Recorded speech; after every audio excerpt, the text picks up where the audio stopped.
LRS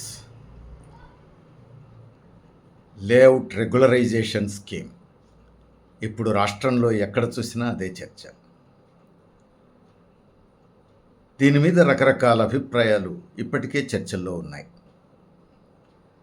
లాభం ఎవరికి, నష్టం ఎవరికి అనేక అంశాలు చర్చల్లో ఉన్నాయి. ఇప్పుడు రాష్ట్ర ప్రభుత్వం ఇచ్చినటువంటి ఆఫర్ అత్యధికులకు ఉపయోగకరంగానే ఉంది, కొన్ని లోపాలు ఉన్నప్పటికీ.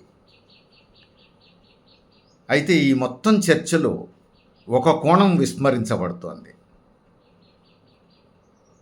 దాన్ని కూడా పరిశీలించాల్సినటువంటి అవసరం ఉంది.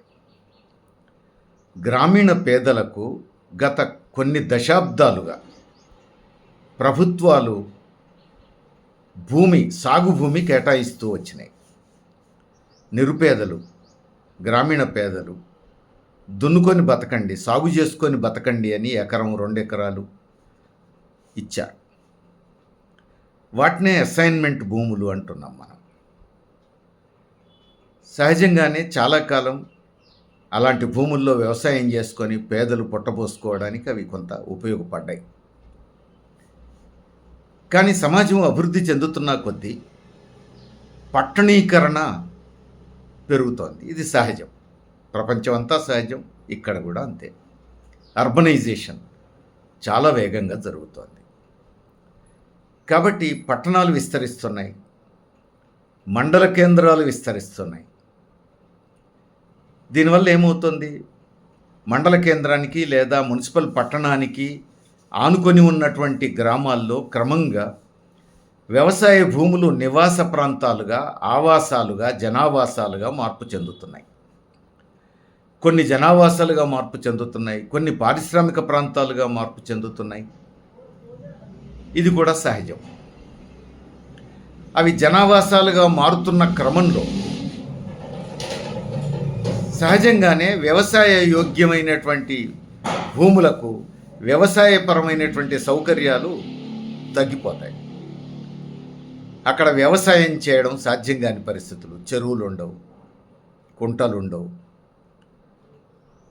నీటి సరఫరా ఒక సమస్య. రెండోది, చుట్టూ పట్టణీకరణ జరుగుతూ ఉంటే మధ్యలో వ్యవసాయం అనేది ఆచరణలో సాధ్యం కాని పని.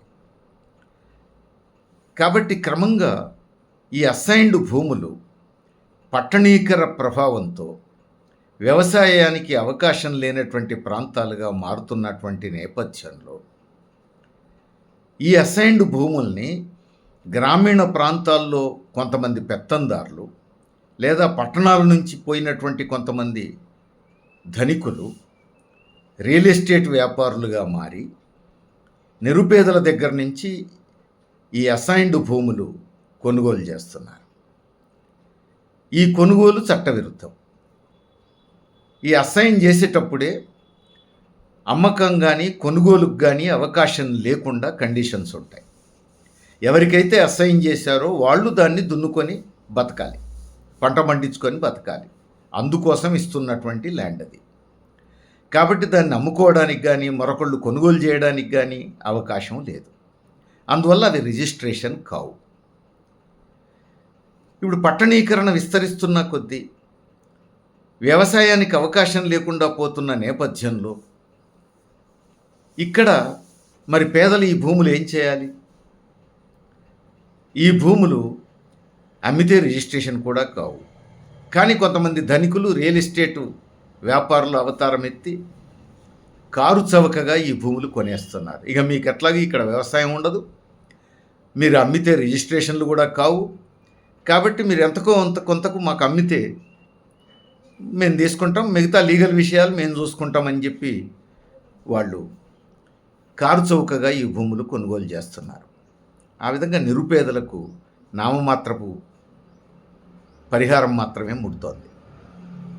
ఈ భూములు రియల్ ఎస్టేట్ల చేతుల్లోకి వచ్చిన తర్వాత అనఫిషియల్గా లేఅవుట్లు తయారు చేస్తున్నారు. ఈ లేఅవుట్లకు సహజంగానే పర్మిషన్లు రావు, ప్లాట్లు రిజిస్ట్రేషన్ కావు. ఎందుకంటే అది అసైన్డ్ భూమి. ఈ లేఅవుట్ చేసేటప్పుడు ఏం చేస్తున్నారు? గ్రామ పంచాయతీ అనుమతితో గ్రామ పంచాయతీ పరిధిలో లేఅవుట్‌లని చేశారు. గ్రామ పంచాయతీ సర్పంచులు, గ్రామ పంచాయతీలు ఎవరి చేతుల్లో ఉన్నాయి? గ్రామీణ పెత్తందారుల చేతుల్లో ఉన్నాయి. ఆ గ్రామం నుంచి పట్టణాల్లో స్థిరపడ్డటువంటి ధనికుల చేతుల్లో ఉన్నాయి. వాళ్ళే రియల్ ఎస్టేట్ వ్యాపారులుగా కూడా మారుతున్నారు. కాబట్టి గ్రామ పంచాయతీ వాళ్ళ చేతుల్లోనే ఉంటుంది. గ్రామ పంచాయతీ అనుమతి పేరుతో లేఅవుట్లు తయారు చేస్తారు. ఆ తర్వాత ఎల్ఆర్ఎస్ పేరుతో ఒక ప్రత్యేకమైన స్కీము ప్రభుత్వం ఇవ్వటం, ఆ స్కీమ్ను ఉపయోగించుకొని వీళ్ళు దాన్ని రెగ్యులరైజ్ చేసుకోవటం. వన్స్ రెగ్యులరైజ్ చేసుకున్న తర్వాత దానికి చట్టబద్ధత వచ్చేస్తుంది. ఆ లేఅవుట్కు చట్టబద్ధత వచ్చిన తర్వాత ఇక మధ్యతరగతి ఉద్యోగులు, ఇతరులు ఎవరు ఆ ప్లాట్లు కొనుక్కున్నా బ్యాంకు లోన్ కూడా వస్తుంది. కాబట్టి ఇక అమ్మకాలు, కొనుగోళ్లు వేగంగా జరిగిపోతున్నాయి.